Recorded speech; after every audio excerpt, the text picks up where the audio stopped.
So we all know and remember the Easter eggs from really good games. But what about the Easter eggs from the games that aren't good? In today's video, we'll be taking a look at 7 great Easter eggs from really bad games. Now, how I've determined if a game is bad or not is through Metacritic. Basically, if a game scores below 60 on Metacritic, I'm calling it bad for this video. But remember, that doesn't mean it's actually bad. You can like what you like. As always, it's 1 Easter egg per game, and don't forget to leave a like on this video, and if you do, I'll send you a copy of E.T. on the Atari. Anyway, without further delay, let's get started. Right, let's begin today's video with a game that I cannot believe scored so low. Now, don't get me wrong, Ghost Recon Breakpoint isn't the best game that I've ever played, but to see it scoring a 58 on PC did surprise me. Now, Ubisoft are known for having somewhat decent Easter eggs in their games. But this Breakpoint Easter egg is much more than decent. If you head to this location on the map and land on the scaffolding, which trust me is a lot harder than it sounds, you can find a button and a clock. If you wait for both the in-game clock and the clock on the ground to strike 12 and then press the button, this will happen.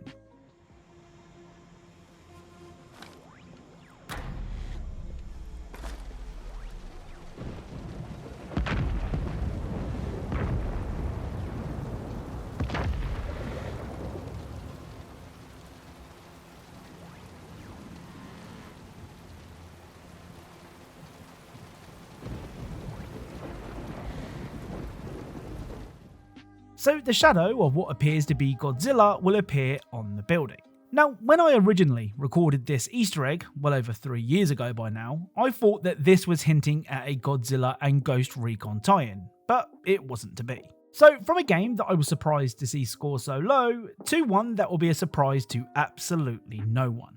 Alien Colonial Marines launched in a notoriously bad way. So bad in fact that Sega sued Gearbox for mismanaging the game's marketing. And who can forget the time that a fan improved the game by changing just one line of code that had seemingly been mistyped. Now, despite its problems, Alien Colonial Marines did have some decent Easter eggs, with my personal favourite being a reference to a really funny movie. In Chapter 7, you can find a capsule holding a hat and a cane, and if you hold the interact button next to the capsule, this will happen.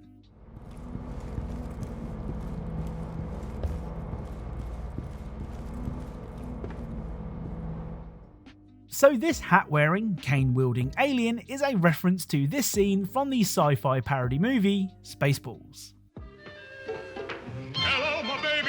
Hello, my honey.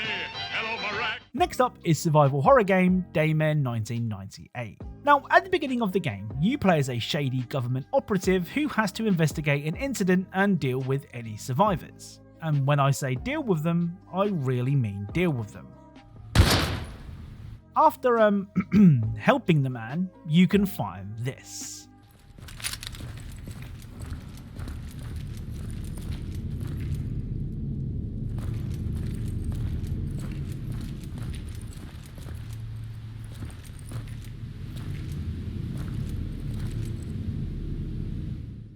So hidden behind the secret wall is a message that reads, "You were expecting an Easter egg, but it was me, a wall." Now, this next game doesn't have a Metacritic score, but it's so universally known to be bad that I feel comfortable including it here. Hunt Down the Freeman takes place in the Half-Life universe, but instead of placing you in the shoes of spectacle-wearing hero Gordon Freeman, you play as the person hunting him. I mean, the premise sounds interesting enough, but the game didn't really live up to its lofty ambitions. Anyway, the Easter egg from Hunt Down the Freeman is actually one of the best Easter eggs in this video. On the Welcome to City 17 level, if you climb the rubble at the edge of the map, you can find this.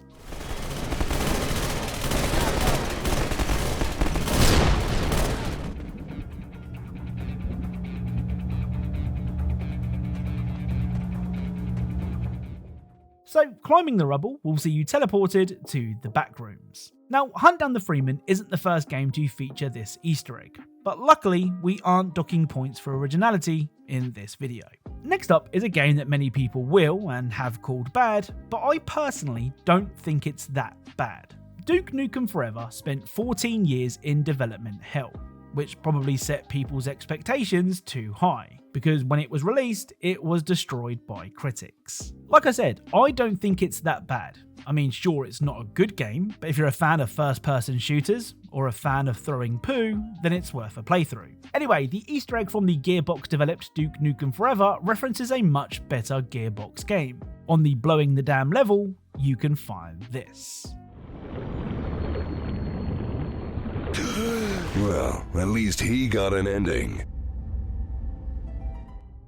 So this is the head of a psycho from the Borderlands series. Now, I don't know about you, but I always find it funny when a game references a better game. It's like they're reminding you what you could be playing instead. Next up is a game that, if it was reviewed today, would probably score a heck of a lot higher. Fallout 76 released hot on the heels of the extremely well-received Fallout 4. So players were excited to once again explore Bethesda's take on a post-apocalyptic wasteland. However, in the pursuit of the almighty dollar, Fallout 76 released with next to no story, no NPCs or meaningful dialogue choices, and a whole lot of bugs. Like I said, if the game was reviewed now that it's had multiple patches and DLC, I'm guessing the score would be higher. But there is no denying that when Fallout 76 released, it was a disaster. Now, you know how I just said that I find it funny when games reference better games? Well, Fallout 76 does that too. But Fallout 76 references one of the most popular games of all time. When exploring the wasteland, you can find this.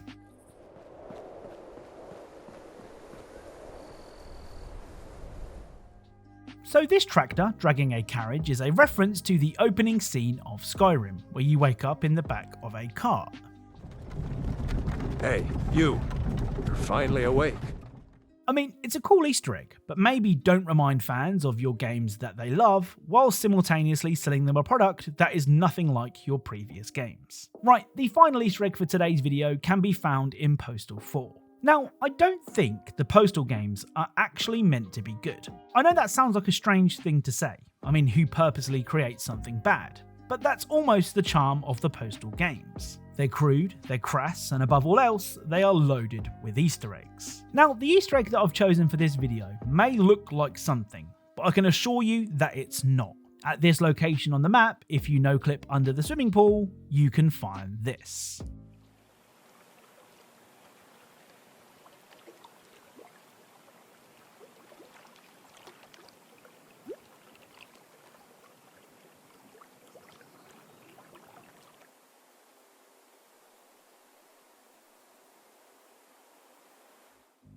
Now, despite what you may think, this is a giant golden finger.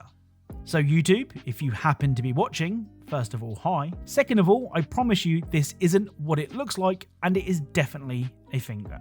So that's it. If you enjoyed this video, then leaving a like is really appreciated. If you are a fan of Easter eggs and secrets in games, then perhaps consider subscribing, as that's what this channel is all about. Thank you all for watching, and I'll speak to you all soon.